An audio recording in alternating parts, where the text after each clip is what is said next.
যেখানে কোরআনুল কারীমের আলোচনা করা হয়, যেখানে কোরআনুল কারীমের দার্স পেশ করা হয়। আল্লাহ সুবহানাহু ওয়া তাআলা বলেছেন, আমি সেখানে আকাশ থেকে রহমতের সাকিনা নাজিল করে দেই। বলুন সুবহান। আল্লাহ রাব্বুল আলামিন বলছেন, ওয়া ইযা কুরিয়াল কুরআনু ফাসতামিউ লাহু ওয়া আনসিতু লাআল্লাকুম তুরহামুন। আল্লাহু আকবার। আল্লাহ রাব্বুল আলামিন বলছেন, যেখানে কোরআনুল কারীমের আলোচনা করা হয়, যেখানে কোরআনুল কারীমের দার্স পেশ করা হয়, যেখানে কোরআনুল কারীমের ডেসক্রিপশন দেওয়া হয়, আল্লাহ তাআলা বলেন সেখানে আমি কোরআনুল কারীম থেকে বলেছি, আমি সেখানে বান্দার উপরে আমি অগণিত রহমত নাজিল করে দেই। বলুন সুবহানাল্লাহ। যেখানে কোরআনের আলোচনা করা হয়, কোরআনের বর্ণনা করা হয়, সেখানে রহমত নাজিল করেন কে? আরো যারা বলেন রহমত নাজিল করেন কে? আল্লাহ সুবহানাহু ওয়া তাআলা। অথচ আল্লাহ তাআলা বলেছেন, এই পৃথিবীতে যত কিতাব আছে, আপনার বাংলা আছে, ইংরেজি আছে, ফিজিক্স আছে, কেমিস্ট্রি আছে, biology, social or social science, political or political science, geography, mathematics, agriculture, এরপরে বাংলা, এরপরে Ramayana, Gita, Mahabharata, Old Testament, New Testament, অসংখ্য কিতাব রয়েছে। এই কিতাব থেকে যদি পড়া যায়, এই সমস্ত কিতাব থেকে যদি তেলাওয়াত করা যায়, কোনো নেকি পাওয়া যাবে? কথা বলেন, কোনো নেকি পাওয়া যাবে? যাবে না। আল্লাহ রাব্বুল আলামিন বলছেন, আমি মহান রব্বুল আলামিন, আমি যে কোরআনুল কারীম তোমাদের উপরে নাজিল করে দিয়েছি, এই কোরআনুল কারীম থেকে যদি তোমরা পড়ো, আলিফ লাম মিম যালিকাল কিতাবু লা রাইবা ফীহি। আল্লাহ রাব্বুল আলামিন বলছেন, আমি যে মহিমান্বিত কোরআনুল কারীম তোমাদের উপরে নাজিল করে দিয়েছি, এই কোরআনুল কারীম থেকে যদি তোমরা তেলাওয়াত করো, তোমরা যদি পাঠ করো, অধ্যয়ন করো, আমি রব্বুল আলামিন প্রত্যেকটি হরফের বিনিময় 10টা করে নেকি লিখে দেই। বলুন সুবহানাল্লাহ। কয়টা করে নেকি লিখে দেন? 10টা। সম্মানিত ভাইরা আমার, এই 10টা করে নেকি আল্লাহ রাব্বুল আলামিন সুবহানাহু ওয়া তাআলা বলেছেন 10টাই থাকে না। সরিষার দানাগুলো যেমন একটার থেকে আপনার একটা গাছ সৃষ্টি হয়, একটা গাছ থেকে অসংখ্য দানা সৃষ্টি হয়ে যায়, অসংখ্য দানার মধ্যে থেকে, সিমের মধ্যে থেকে অসংখ্য দানা হয়ে যায়, এভাবে বৃদ্ধি পেতে পেতে একসময় পাহাড় পরিমাণ হয়ে যায়। বলুন সুবহানাল্লাহ। আল্লাহ সুবহানাহু ওয়া তাআলা বলেছেন, যদি কোনো ব্যক্তি আমার এই কোরআনুল কারীম অধ্যয়ন করে, পাঠ করে, তেলাওয়াত করে, প্রত্যেকটি হরফের বিনিময়ে আমি 10টি করে নেকি লিখে দেই। এই 10টি বৃদ্ধি পেতে পেতে আমি পাহাড় পরিমাণ করে দেই। বলুন সুবহানাল্লাহ। সম্মানিত ভাইরা আমার, এই কোরআনুল কারীম সহ্য করতে পারে না এমন কিছু মানুষ আছে না নাই? আরো করে বলেন, আছে না নাই? আল্লাহ রাব্বুল আলামিন বলছেন, ওই সমস্ত মানুষের কাজগুলোকে আল্লাহ তাআলা সেগুলো জানিয়ে দিলেন। ওয়াকালাল্লাযীনা কাফারু লা তাসমাউ লিহাযাল কুরআনি ওয়ালগাউ ফীহি লাআল্লাকুম তাগলিবুন। আল্লাহ রাব্বুল আলামিন সুবহানাহু ওয়া তাআলা বলেছেন, আমি যে কোরআনুল কারীম নাজিল করে দিয়েছি, এই কোরআন নাজিল করার পরে কিছু মানুষ সহ্য করতে পারে না, ওই কাফেরেরা সহ্য করতে পারে নাই। তারা বলে কি, লা তাসমাউ লিহাযাল কোরআন, যেখানে কোরআনুল কারীমের আলোচনা করা হয়, যেখানে কোরআনুল কারীমের ডেসক্রিপশন দেওয়া হয়, কোরআনুল কারীমের দার্স পেশ করা হয়, তোমরা সেখানে যাবা না। বলুন নাউজুবিল্লাহ। তাহলে কোরআনুল কারীমের আলোচনা বন্ধ করে দেয় কারা? ওই কাফের। সম্মানিত ভাইরা আমার, শুধু তাই নয়, আল্লাহ রাব্বুল আলামিন সুবহানাহু ওয়া তাআলা বলেছেন, ওই কাফেররা কোরআন শুনতে শুধু বাধা দেয় এমনটা নয়, আল্লাহ রাব্বুল আলামিন বর্ণনা দিয়েছেন, ওয়ালগাউ ফীহি, তোমরা সেটাকে শক্ত হাতে বাধা প্রদান করবে। যদি তোমরা বাধা দিয়ে দাও, তাহলে লাআল্লাকুম তাগলিবুন, তাহলে তোমরাই বিজয় অর্জন করবে। বলুন নাউজুবিল্লাহ। আল্লাহ রাব্বুল আলামিন বলছেন, ওই কাফেরেরা কোরআনকে নিস্তব্ধ করে দেওয়ার জন্য তারা চেষ্টা করে, পায়তারা করে। তারা বলে, ইউরিদুনা লিইউতফিউ নূরাল্লাহি বিআফওয়াহিহিম ওয়াল্লাহু মুতিম্মু নূরিহি ওয়ালাউ কারিহাল কাফিরুন। আল্লাহু আকবার। আল্লাহ রাব্বুল আলামিন বলছেন ওই কাফেরেরা কোরআনকে নিস্তব্ধ করে দেওয়ার জন্য চেষ্টা করে, কোরআন শুনতে যায় না, বাধা প্রদান করে। শুধু তাই নয়, কোরআনকে নির্বাপিত করার জন্য, কোরআনকে বিলীন করে দেওয়ার জন্য, কোরআনকে শেষ করে দেওয়ার জন্য তারা শত চেষ্টা করে।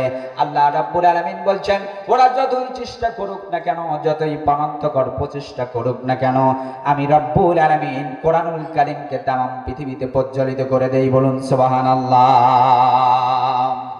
ওরা যতই চেষ্টা করুক, ষড়যন্ত্র করুক কোরআনকে শেষ করে দেওয়ার জন্য, বিলীন করে দেওয়ার জন্য, আল্লাহ বলছেন আমি কোরআনুল কারীম আমি তামাম পৃথিবী প্রজ্বলিত করে দেই। বলুন সুবহানাল্লাহ। সেই কাফেররা শত চেষ্টা করেছিল কোরআনকে শেষ করে দেওয়ার জন্য, শেষ করতে পেরেছে? কথা বলেন, পেরেছে? এখনো যারা চেষ্টা করে তারা সকল চেষ্টাকে, ষড়যন্ত্রকে নস্যাৎ করে দিয়ে তামাম পৃথিবীতে কোরআনের আলো প্রজ্বলিত হচ্ছে। বলুন ঠিক কিনা? কোরআনের পক্ষে মানুষ বাড়ছে না কমছে? অসংখ্য মানুষ বেড়ে যাচ্ছে, মানুষ দলে দলে ইসলামের সুশীতল ছায়া নিচে চলে এসছে। বলুন সুবহানাল্লাহ। ওরা শেষ করতে পারবে না, কারণ হলো আল্লাহ রাব্বুল আলামিন বলছেন আমি এই কোরআনুল কারীম সৃষ্টি করে পৃথিবীর কোন মানুষের হাতে আমি ছেড়ে দেই নেই। আমি আওয়ামী লীগের ভাইয়ের হাতে আমি কোরআনুল কারীমকে ছেড়ে দেই নেই। আমি বিএনপির ভাইদের হাতে আমি কোরআনুল কারীম ছেড়ে দেই নেই। আমি জামাত ইসলামের লোকজনের হাতে আমি কোরআনুল কারীম ছেড়ে দেই নেই। আমি কোনো এমপি, মন্ত্রী, ডিসি, এসপি, ম্যাজিস্ট্রেটের হাতে আমি কোরআনুল কারীম ছেড়ে দেই নেই। আমি রব্বুল আলামিন মানুষের কাছে যদি এই কোরআনুল কারীম ছেড়ে দিতাম, তাহলে কোরআনুল কারীম তারা নর্দমায় ফেলে দিত, ডাস্টবিনে ফেলে দিত, অবহেলা করে রেখে দিত। এই জন্য তামাম পৃথিবীর কোন মানুষের হাতে আমি ছেড়ে না দিয়ে আমি রব্বুল আলামিন কোরআনুল কারীম নিজে হেফাজত করেছি। বলুন সুবহানাল্লাহ। কোরআনুল কারীম হেফাজত করেছেন কে? আল্লাহ সুবহানাহু ওয়া তাআলা। সুতরাং আমার মতো সলিমুদ্দি হাজার হাজার মানুষ যদি আমরা কোরআনকে শেষ করার চেষ্টা করি, শেষ করতে পারবো? কথা বলেন, পারবো? যারা চেষ্টা করেছে শেষ করার জন্য তারাই শেষ হয়ে গেছে। আবু জেহেল, আবু লাহাব, সাইবা, উতবা, উদাইবা, হিন্দ, সুফিয়ান, মাতওয়াব সবগুলো তারা শেষ হয়ে গেছে, বিলীন হয়ে গেছে। কিন্তু কোরআনুল কারীম তারা বিলীন করতে পেরেছে? কথা বলেন, পেরেছে? তারা কোরআনুল কারীমকে তারা বিলীন করতে পারে নাই। কিয়ামত পর্যন্ত চেষ্টা করে তারা কোরআনুল কারীমকে বিলীন করতে পারবে। সম্মানিত ভাইরা আমার, আমি পবিত্র কোরআনুল কারীম থেকে একটি আয়াত কারিমা তেলাওয়াত করেছি। সকলে আমার সাথে পড়ুন আউযু বিল্লাহি মিনাশ শাইতানির রাজিম।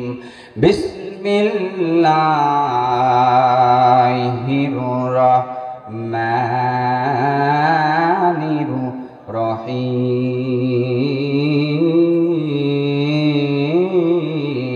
রহিম।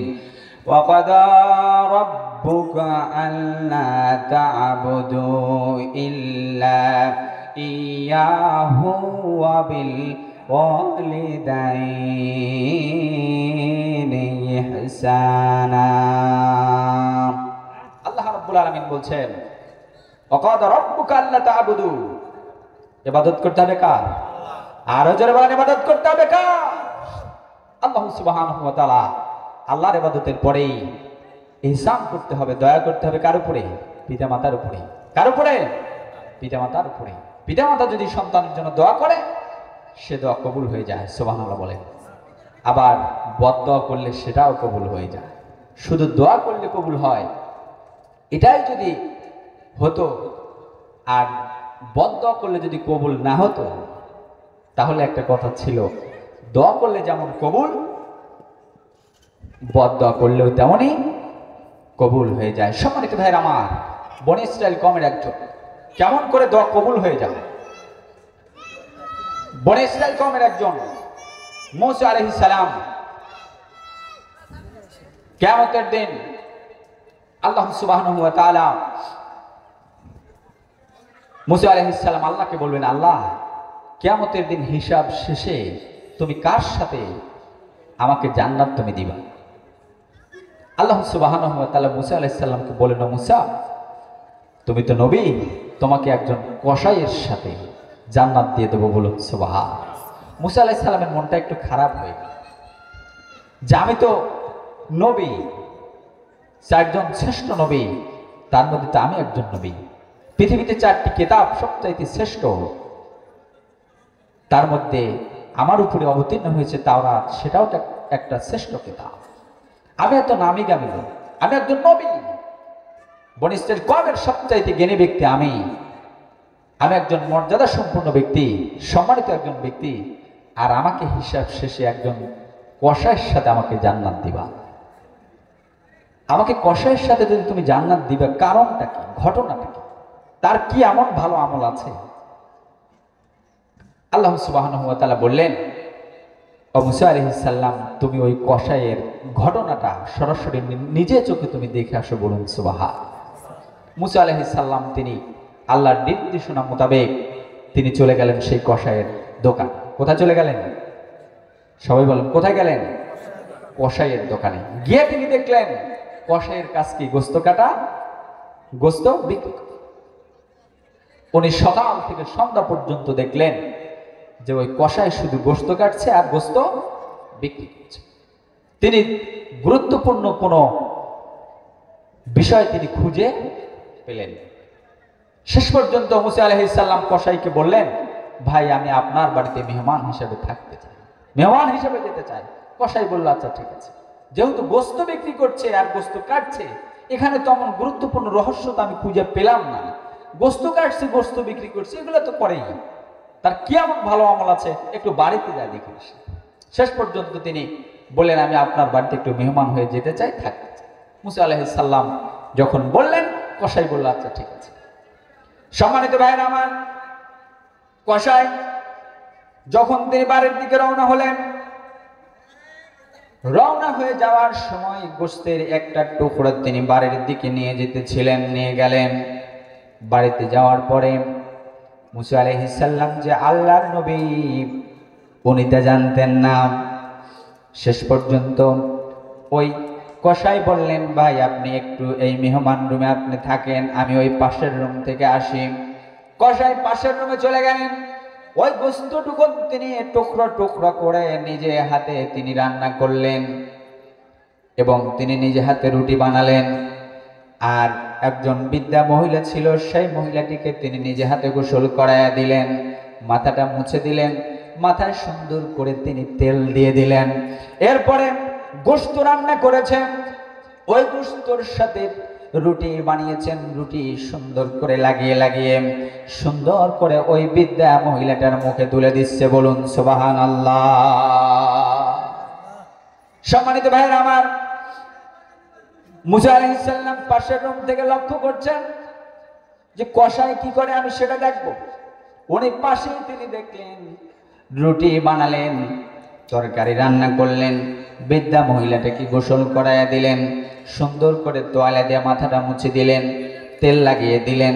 শেষ পর্যন্ত রুটির সাথে গোস্ত লাগিয়ে লেগে মুখে তুলে দিলেন। আর ওই মহিলাটি সুন্দর করে রুটি ভক্ষণ করছে, বলুন সুবহানাল্লাহ। রুটি খাচ্ছেন আর মহিলাটা মুখ দিয়ে যেন কি বলছেন, সেটা মুসা আলাইহিস সালাম শুনতে পারছেন না। খাওয়ানো শেষ হলো, কসাইতে সেই বৃদ্ধা মহিলাটিকে খাওয়ালেন। খাওয়ানোর পরে তিনি মেহমানের কাছে আসলেন।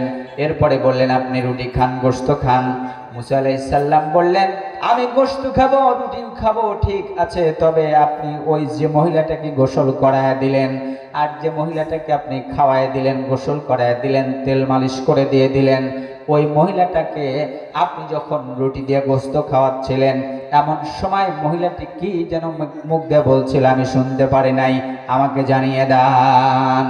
ওই সময় কসাই চোখ থেকে পানি দরদর করে তিনি জমিনে ছেড়ে দিয়ে বলেছিলেন, ও মুসা আলাইহিস সালাম ভাই, আমার এই পৃথিবীতে আমার কেউ নাই, ইনি হলেন আমার মা, আর আমার মারও আমি ছাড়া কেউ নাই, আর মা ছাড়া আমার এই পৃথিবীতে কেউ নাই। দীর্ঘদিন হলো আমার মা বৃদ্ধ হয়েছে, একা কোনো কাজ করতে পারে না, গোসল করতে পারে না।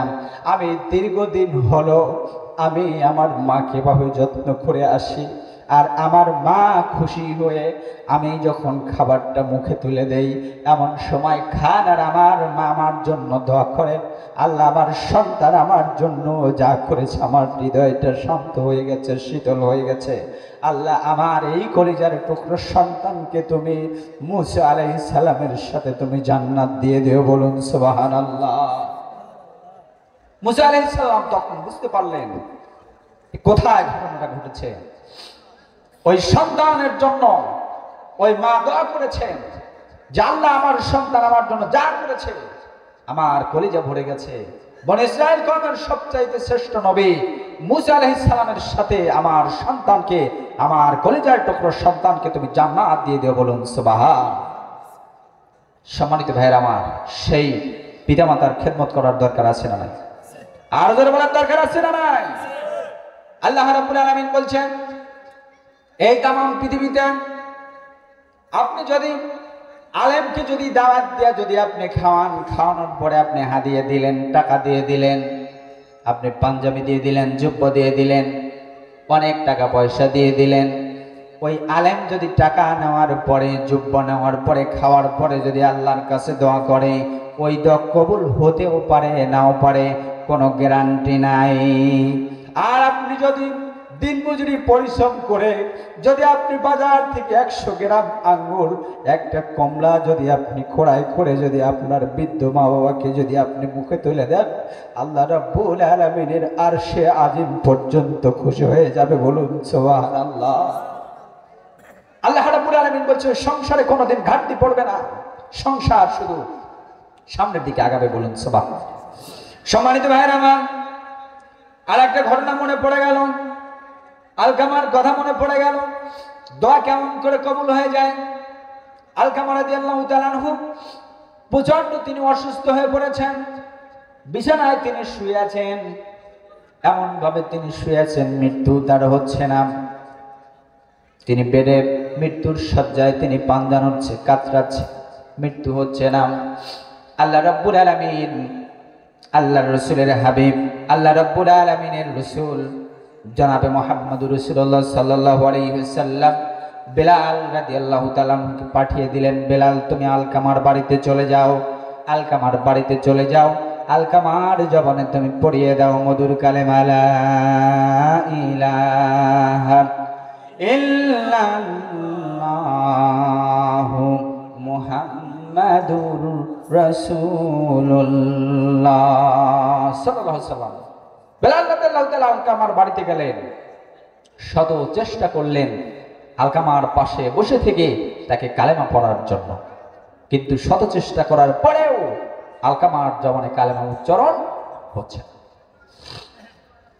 বেলাল রাদিয়াল্লাহু তাআলা বললেন, ইয়া রাসূলুল্লাহ, ইয়া হাবিবাল্লাহ, আমি শত চেষ্টা করেছি, বেলাল রাদিয়াল্লাহু তাআলা আমি শত চেষ্টা করেছি আলকামার জবানে কালেমা উচ্চারণ করানোর জন্য, কিন্তু সকল চেষ্টা আমার ব্যর্থ হয়ে গেছে, আমি তার জবানে কালেমা উচ্চারণ করাতে পারি নাই।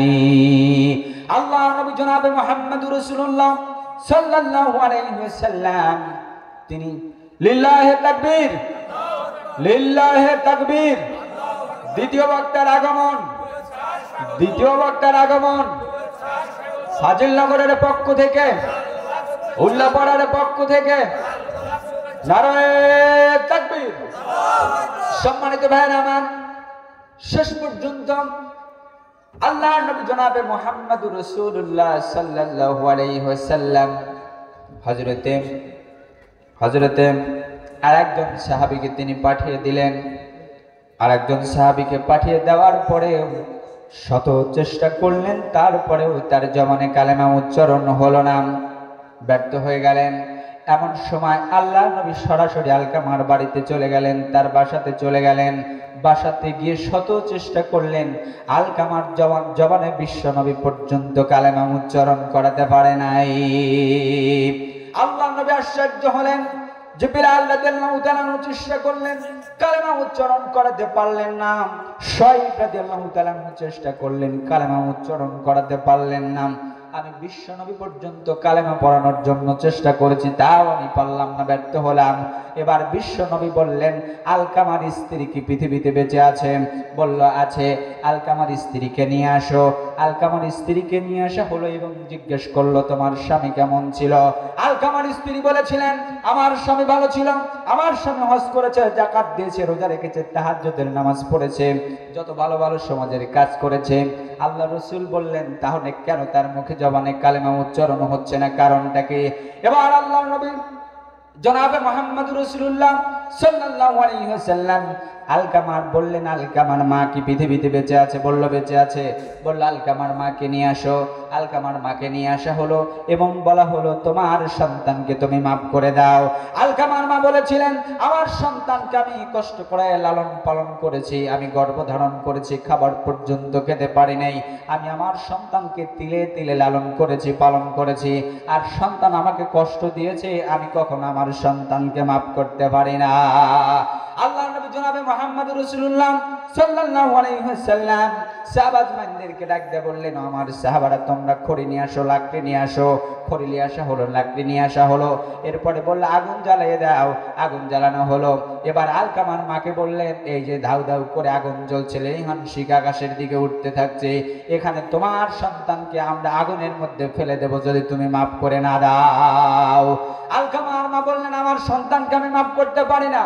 এমন সময় আলকামাকে আগুনের মধ্যে নিক্ষেপ করবে আল্লাহ রাব্বুল আলামিনের রাসূল সাহাবা সহ। এমন সময় আলকামার মা বললেন, আমার নারী ছেড়ে কলিজার টুকরো সন্তান, আমার কলিজার টুকরো সন্তান যা ভুল করেছে আমি মাফ করে দিলাম, আমি আমার সন্তানকে আগুনের মধ্যে আমি নিক্ষেপ করতে দেব না, আমার সন্তানকে আমি মাফ করে দিলাম। এই কথা বলার সঙ্গে সঙ্গে আলকামার জবান থেকে বেরিয়ে পড়ল, লা ইলাহা ইল্লাল্লাহু মুহাম্মাদুর রাসূলুল্লাহ। সকলেই বলি সাল্লাল্লাহু আলাইহি সাল্লাম। এই জন্য সম্মানিত ভাইরা আমার, আমাদের পিতামাতা যাদের বেঁচে আছে আমরা তাদের খেদমত করবো। আল্লাহ তাআলা যেন তাদের খেদমতের মাধ্যমে আমাদের ইহকাল এবং পরকালে কল্যাণ আল্লাহ তাআলা দান করেন। সকলেই বলি আমিন।